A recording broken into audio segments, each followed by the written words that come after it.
ইউরোপের ওপর নিয়ন্ত্রণের কোনো পরিকল্পনা রাশিয়ার প্রেসিডেন্ট পুতিনের নেই বলে জানিয়েছেন ট্রাম্প প্রশাসনের মধ্যপ্রাচ্য বিষয়ক বিশেষ দূত স্টিভ উইটকফ। রাশিয়া ইউক্রেন যুদ্ধবিরতি কার্যকরে উভয় পক্ষই ইতিবাচক বলে আবারও জানিয়েছেন তিনি। এছাড়া গাজায় যুদ্ধবিরতি কার্যকর করার বিষয়টি হামাসের উপর নির্ভর করছে বলে জানান উইটকফ। তিনি বলেন, ইসরায়েলের প্রতি আমেরিকার শতভাগ সমর্থন অব্যাহত থাকবে। এদিকে national security adviser Mike Waltz জানান, ইরানের পরমাণু কর্মসূচি সম্পূর্ণভাবে ভেঙে ফেলার চেষ্টা করছে ট্রাম্প প্রশাসন। ফক্স নিউজকে দেয়া এক বিশেষ সাক্ষাৎকারে রাশিয়া ইউক্রেন যুদ্ধ বন্ধে ট্রাম্প প্রশাসনের উদ্যোগের বিভিন্ন দিক ব্যাখ্যা করেন আমেরিকার মধ্যপ্রাচ্য বিষয়ক বিশেষ দূত স্টিভ উইটকফ। তিনি বলেন, রাশিয়া ইউক্রেন ও ইসরায়েল প্যালেস্টাইন যুদ্ধ বন্ধে ট্রাম্প প্রশাসন আন্তরিক প্রচেষ্টা অব্যাহত রেখেছে। যুদ্ধবিরতি কার্যকরে উভয় পক্ষের ইতিবাচক সাড়া পাওয়া গিয়েছে জানিয়ে তিনি বলেন, তাদের কাজ হলো দীর্ঘস্থায়ী শান্তি ফেরাতে আলোচনার মাধ্যমে সংকট সমাধানের প্রেক্ষাপট তৈরি করা এবং অবিলম্বে হত্যাযজ্ঞ বন্ধ করা।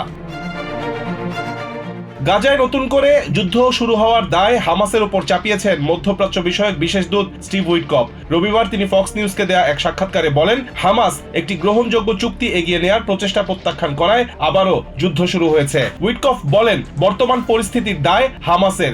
আমেরিকা প্রতিশ্রুতি অনুযায়ী ইসরায়েলের পাশে দাঁড়িয়েছে। হামাসের কাছে নিরস্ত্রীকরণ এবং আলোচনার প্রস্তাব গ্রহণের সুযোগ ছিল বলে জানান তিনি।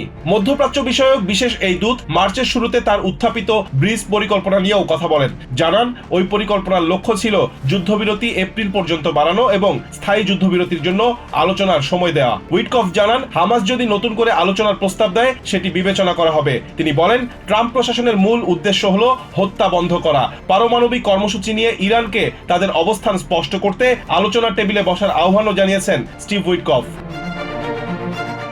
এদিকে ইরানের পারমাণবিক কর্মসূচি ট্রাম্প প্রশাসন সম্পূর্ণভাবে ভেঙে ফেলার চেষ্টা করছে বলে জানিয়েছেন national security adviser Mike Waals.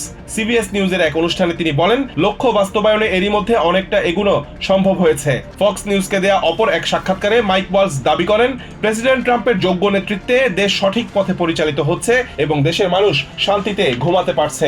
Rizwan Kader, TVN 24 news desk.